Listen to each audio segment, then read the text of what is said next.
प्यास में, प्रेम में द्वितीय नहीं होता, कोई दूसरा नहीं, सिर्फ प्यास है।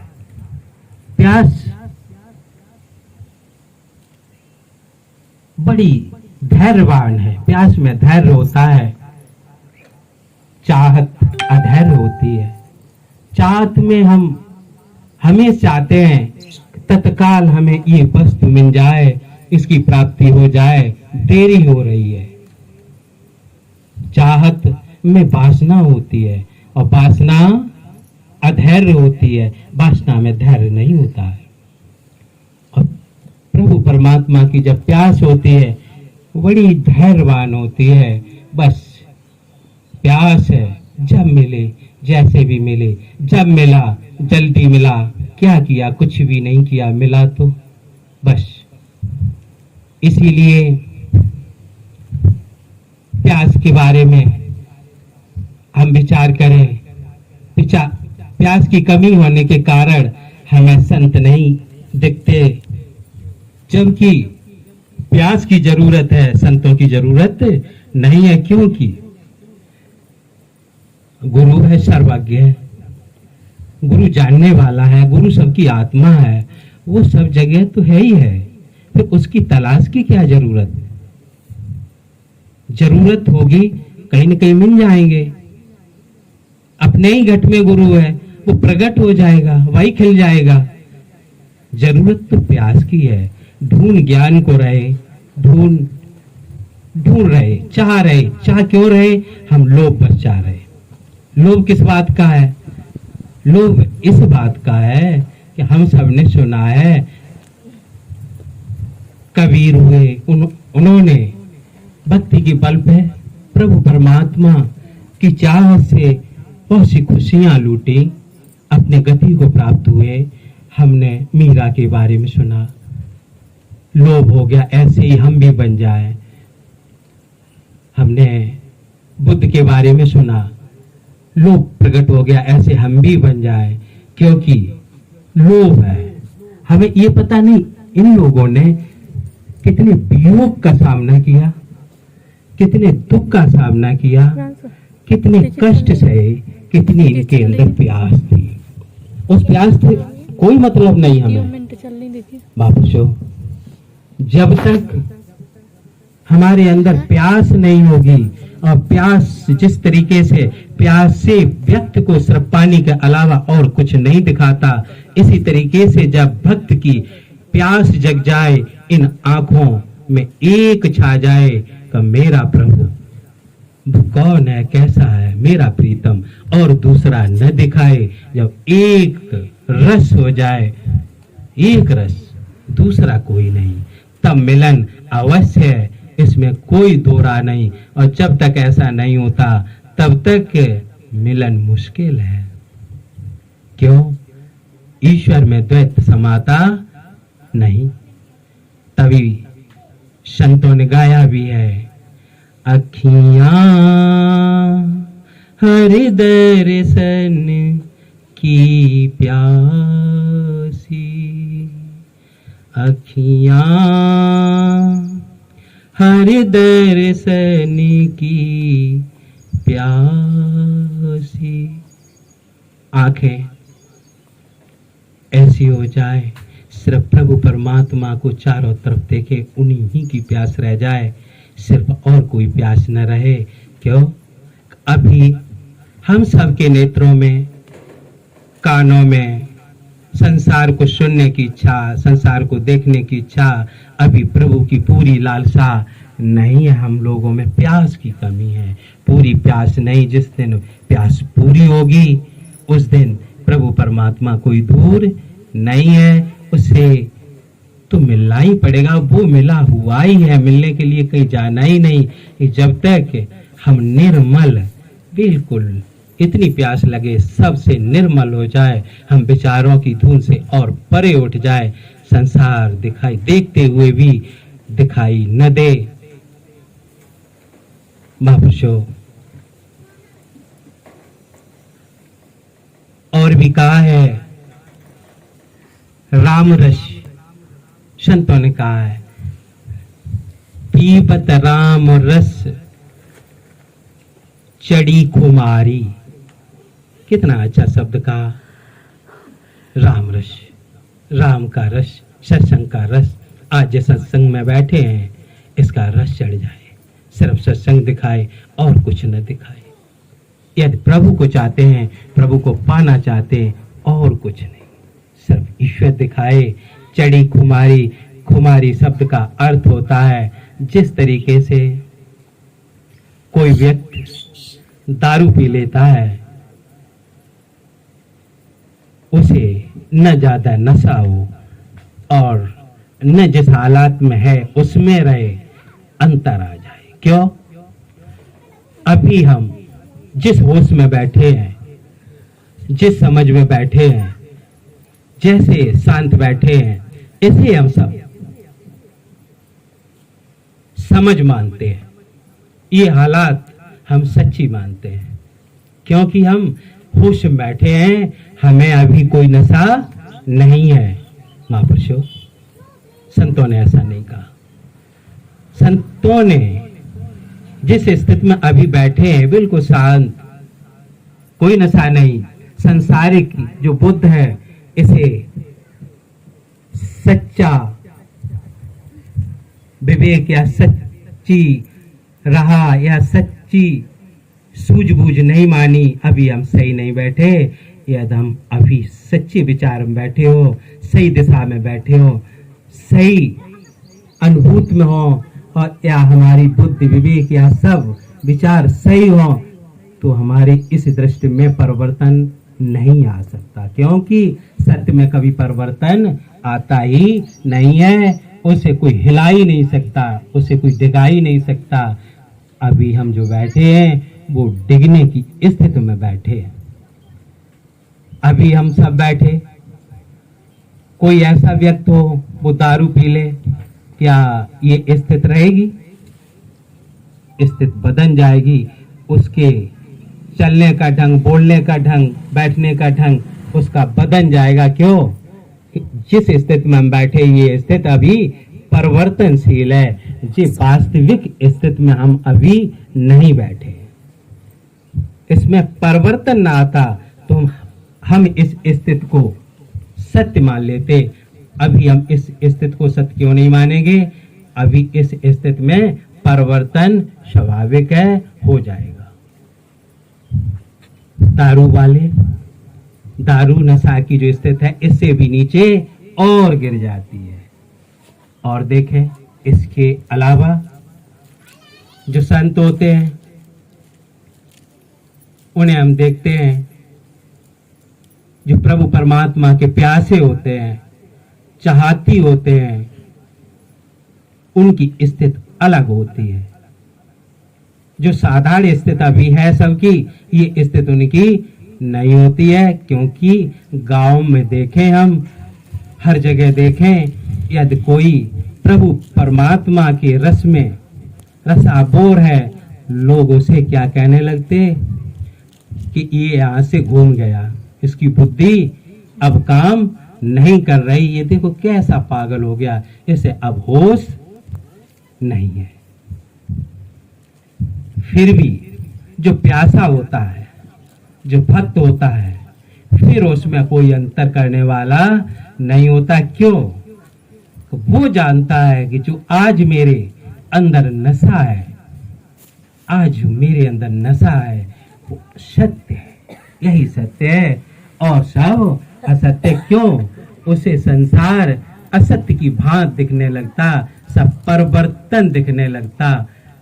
परिवर्तन तो आज भी, अभी भी सबको दिख रहा है दृढ़ता से, और उसमें डूब नहीं पाता, दिखते हुए भी दिखता नहीं है। इस तरीके से संत जब प्यासा होता है, जब तो प्यास में जब राम रस को पी लेता है तो वो खुमारी रस हो जाता है। न उसकी स्थिति अभी बैठे ये है और न नशा वाली है, वो दोनों स्थितियों से परे तीसरी स्थिति है, उसे ईश्वर की दर्शन की स्थिति है। सिर्फ एक आस है, एक प्यास है, एक आश विश्वास, एक ही आशा रह जाती है। तो कहीं जाके एक बार झलक प्रभु तेरी मिले। आखिर तू कैसा है, कौन है। इसीलिए भक्त जब उसका दर्शन पा जाते हैं, तब उसका दर्शन कहें, अनुभव कहें, जो भी कहें, जब उसकी झलक मिल जाती है, तब ज्ञानी कहें या भक्त कहें, फिर कुछ भी उसे कहें।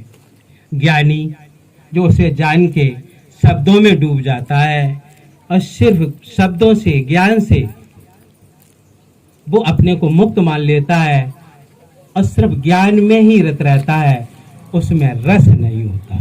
गरम पानी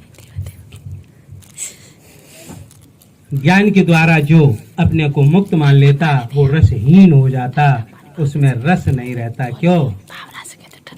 ज्ञान में कोई रस नहीं, निर्गुण है, कोई गुण नहीं। लोटा वो गिलास रखा है। इससे भक्त की गति कुछ अनंत है और आगे। भक्त बहुत उत्तम है, जो ज्ञानी अपने अंदर ज्ञान के बलबूते पर सारे संसार का निर्वाह कर देता है, स्वयं रह जाता अकेला। जैसे आनंद कहते हैं, वहां बुद्ध भगवान ने आनंद नहीं कहा, वहां कहा दुख नहीं है, दुख रहित है, आनंद नहीं। क्यों? कि वहां रस खत्म हो जाता है, वहां रस नहीं। इसीलिए भक्त उत्तम है। मीरा जैसे पैर फिर थरकते हुए दिखाई नहीं देंगे, क्योंकि रस नहीं। भक्त उस निर्गुणमयी आत्मा को जान के, स्वयं को जान के, सब में उसी के दर्शन करता है, उसके दर्शन अलग देखता है और उससे प्यार करता है, प्रेम करता है, उनके दर्शनों के लिए प्यासा हो जाता है। बहुत प्यास होती है, उसके कदम अपने आप उठने लगते हैं, उसकी तालियां बजने लगती हैं, उसके मुखारविंद से रस झरने लगता है। इसी को भक्ति कहा है। भक्त और ज्ञानी में यही अंतर है।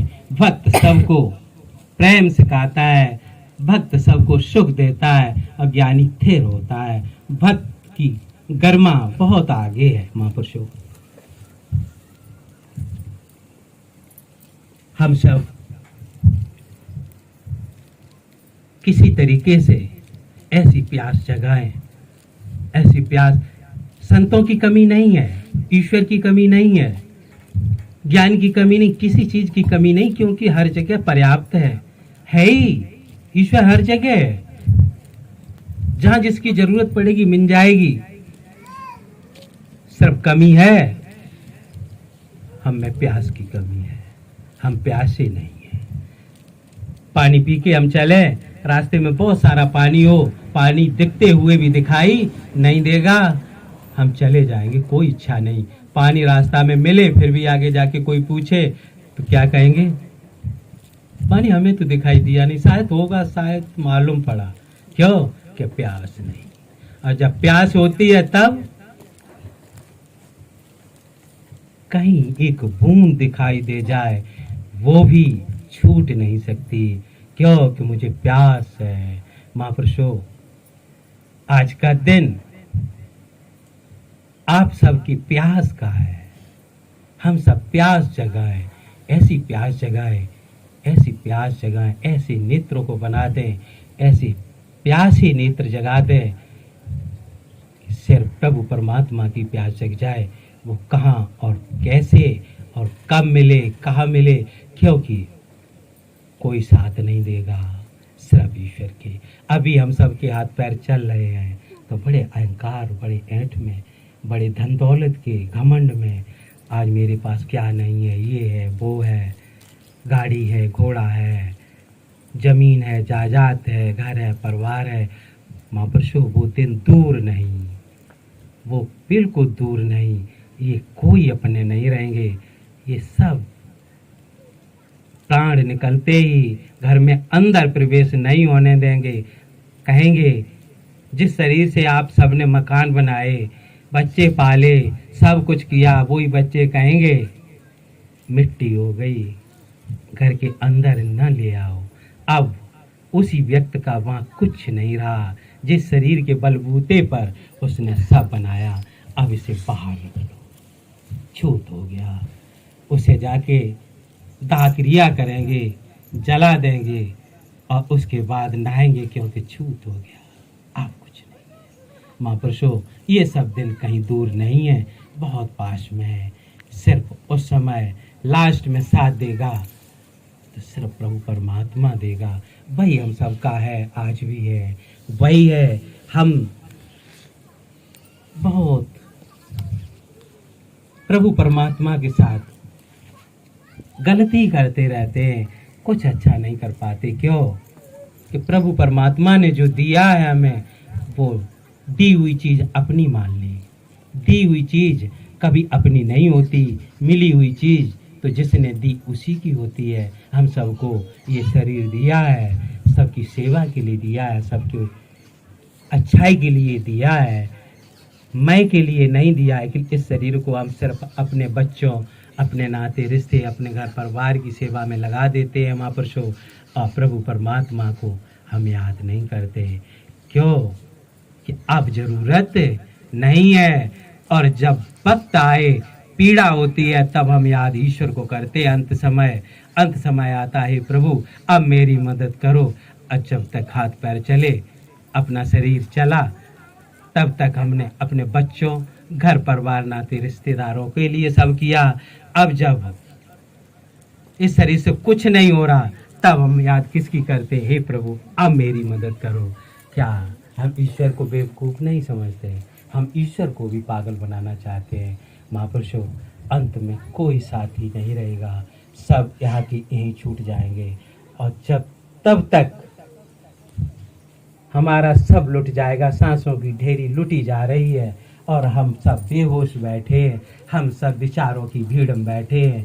सुबह से शाम तक प्रभु की चाहत भी लोग बस करते रहते हैं कि प्रभु मिल जाए, क्योंकि प्रभु मिल जाए तो हमारा उद्धार हो जाएगा, हमें हमारे बच्चे नौकरी से लग जाएंगे, हमारा घर बन जाएगा। हम लोग बस सत्संग भी करते हैं, लोग बस करते हैं, चाहत है, चाहत में अहंकार बना ही रहता है, प्यास नहीं।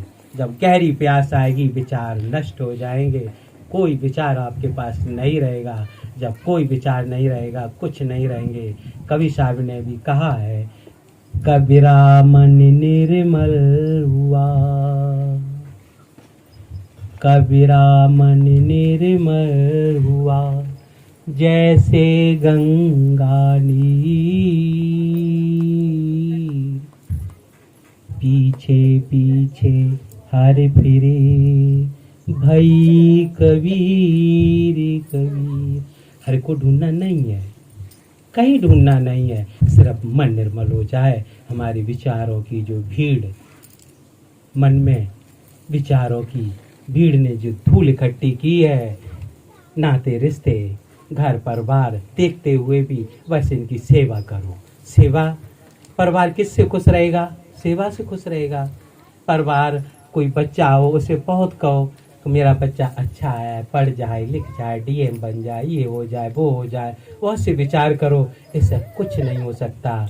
हो जो भी होगा विचार से होगा। महापुरुषों, बस विचार ऐसे करें कि विचारों से हम निर्विचार की तरफ चले जाएं। निर्विचार की तरफ तब विचारों से जाएंगे जब हम बच्चों की सिर्फ सेवा भाव, दूर से सेवा कर दें, दूर हो जाएं, जो आ जाए उसे कर दें, और कोई लाग लपेट नहीं, क्योंकि ये तो सब छूटने वाली चीज़ छूट जाएगी। और सिर्फ सेवा करनी है, सेवा पढ़ाई की करनी है, वस्त्र देने, भोजन देने, दूर से सेवा कर दें, उनमें चिपकने की ज़रूरत नहीं है। हम देखते हैं गांव में जब कच्चे मकान होते हैं तो गीली मिट्टी लेस के लिए बनाते हैं, उसका लौंदा होता है, दीवार मारे चिपक जाता है। और जब बच्चे गेंद खेलते हैं, वो दीवार मारे जब लगती है तो उल के अलग गिरती है, वो चिपकती नहीं। इसी तरीके से जो हम विचारों की भीड़ में, जो संसार में चिपके हैं, यही मेरा बंधन है, ये प्रत्यक्ष है। आपके हाथ में, आपकी जेब में, आपके पास जो भी वस्तु है, उस वो आपके उपयोग के लिए है, सदुपयोग के लिए है, सिर्फ उपयोग के लिए है, उससे चिपके नहीं। हम ऐसे चिपके हमारे अब जेब में फोन है, अब खो न जाए, मेरा खो गया तो दुख हो गया, अब इससे चिपके क्योंकि मैं आ गई, मेरा है। और दूसरे किसी का फोन गिर जाए या और ज्यादा नुकसान हो जाए, हम क्या कहते हैं, समझ नहीं थी, ठीक रखा नहीं, चलो खो जाने दो। कोई दुख होता है? नहीं होता। इसी तरीके से संसार में बहुत से एक्सीडेंट होते रहते हैं, क्या उनको देख के हम दुखी होते हैं? बस कहते हैं हाँ गलत हुआ, आगे बढ़ जाते। क्यों? तो उनसे हम चिपके नहीं। अपने घर परिवार में कोई घटना घटती है तब हम बहुत दुखी होते। क्यों? हमें मैंने पकड़ा, हम चिपक गए, क्योंकि प्रभु परमात्मा की प्यास नहीं थी। जिस प्यास की, जब प्यास हो, भयंकर प्यास होती है, तब किसी को भयंकर प्यास लगी हो, प्राण छूटते हो, उसके लिए यहाँ ढोल बजवाए जाएं, गाना गाते हुए लोग निकलें, चाहे जितना जो भी करें, चाहे जितना अच्छा भोजन रखें, क्या उसकी नज़र उधर जाएगी? नहीं जाएगी। क्यों? कि उससे तो प्यास है, उसकी एक आस है कहीं थोड़ा जल मिल जाए जिससे उसके प्राण बच जाए, उसे दूसरी चीज अच्छी नहीं लगेगी। इसी तरीके से जब हमारे सबके अंदर प्यास बढ़ जाए, सिर्फ प्यास नहीं है, और प्यास बढ़ते ही सब कुछ प्राप्त ही है, अप्राप्त कुछ है नहीं, सब प्राप्त हो जाएगा। और जो संसार में सबका सदुपयोग होने लगेगा, दुरुपयोग अपने आप नष्ट हो जाएगा। क्यों? करना नहीं, क्योंकि अब तो सिर्फ प्यास है। जहाँ देख लिया, जिसमें देखा, जित देखूं तित तू ही तू, तेरे बिन ना और खालिक बिन खाली नहीं, सुई धरन को ठौर। जब प्यास जगेगी प्रभु परमात्मा की, तो एक ही चीज दिखाई देगी, सिर्फ प्रभु परमात्मा। जिस तरीके से प्यास में हम किसी रोड से निकले तो जिधर देखेंगे कोई चीज दिखाई नहीं देगी, सब फसल में जहाँ भी पक्षी उड़ते हो, जहाँ भी दिखाई देगी सिर्फ प्यास, मुझे पानी पानी पानी के अलावा और कुछ दिखाई नहीं देगा। इसी तरीके से हम सबके अंदर यदि प्यास हो जाए तो सिर्फ प्रभु परमात्मा दिखाने लगेगा चारों तरफ। जब ईश्वर ही ईश्वर दिखाने लगे, तब भक्त है। प्रभु परमात्मा की मिलन में कोई देरी नहीं है, वो तो तेरे घट में हर समय है, सिर्फ फर्क है उसे हम देख नहीं पा रहे। क्यों नहीं पा रहे? उधर मेरी दृष्टि नहीं है, मेरी तो दृष्टि विचारों में है। चाहते तो है लोग, बस एक दृष्टि विचारों में हम सिर्फ विचार करते रहते, प्रभु ऐसा होगा, प्रभु वैसा होगा, वो ऐसे मिलेगा, वो वैसे मिलेगा, उसके मिलने से ये फायदा होगी, उसके मिलने से मुक्ति मिलेगी, ये मिलेगा, वो मिलेगा। जहाँ तक चाहत है वहीं तक बंधन है। चाह मिटी चिंता मिटी मनवा बेपरवाह, जब मन आपका बेपरवाह हो जाएगा, चाहत मिट जाएगी। चाहत किसी की हो, चाहत सिर्फ बंधन का ही कारण बनती है। सिर्फ प्यास रह जाए, और प्यास बढ़ते ही विचारों की भीड़ घट जाएगी, विचार नष्ट। जब आप किसी से अधिक प्रेम करेंगे, आपके मुंह से गाते हुए गाना भी रुक जाता है, आंसू बहने लगते, शब्द थमने लगते हैं। जब आपका गला रुक जाए, शब्द थमने लगे, ऐसी प्यास बढ़ जाए, वही जो अपने आप से होता है, वो प्रभु मिलन का मार्ग है। जो स्वतः होता है, स्वतः हम देखें, बच्चा जब जन्म लेता है, उससे रोना कोई सिखाते हैं? कई विद्यालय हैं रोने के, कई टीचर लगे हैं। रोना अपने आप आता है, हंसना अपने आप आता है, अपने आप स्वतः। इसी तरीके से ईश्वर की भी इच्छा अपने आप आती है, अपने आप ये आता, अनुभूत होती है। कोई है, ये शरीर कैसे चल रहा, संसार कैसे चल रहा, ये पेड़ सूख गया, क्या सूख गया, अपने आप सब होता है। स्वतः इच्छा जागृत होती है। स्वतः जो स्वतः होता है, प्रेम होता है। प्रेम की कई पाठशाला हैं, कई विद्यालय खुले हो, कई प्रेम सिखाते हो। क्या प्रेम किसे नहीं होता? सभी को होता है, अपने आप होता है, वासना का होता है, अपने आप। इसी तरीके से प्रेम प्रभु का अपने आप हो जाएगा, सिर्फ प्यास, सिर्फ अभ्यास होता है। जो स्वतः जो चीजें होती हैं वो मार्ग प्रभु परमात्मा का मार्ग है, मिलन का मार्ग है। और जो करने से होता है वो प्रभु परमात्मा से अलग, क्योंकि जो मनुष्य करता है वो प्रभु परमात्मा से अलग करता है। क्योंकि मनुष्य और प्रभु परमात्मा आत्मा की चाहत दोनों एक कैसे हो सकती है? दोनों एक हो तो बंधन होने का कोई कारण ही नहीं रहा, फिर होता ही नहीं और मुक्ति की जरूरत ही नहीं थी। क्यों? कि जो मनुष्य अपने से बनाता है, जो विचार करता है, विचार करना चाहिए, बस इतने विचार सिर्फ करना चाहिए। तो विचारों से विचार को मुक्त करना चाहिए, विचार करना चाहिए। तो विचारों से हम रहित कैसे हो जाएं, विचार हमारे खत्म कैसे हो जाए, विचार बस इतने ही के लिए किए जाते हैं जिस तरीके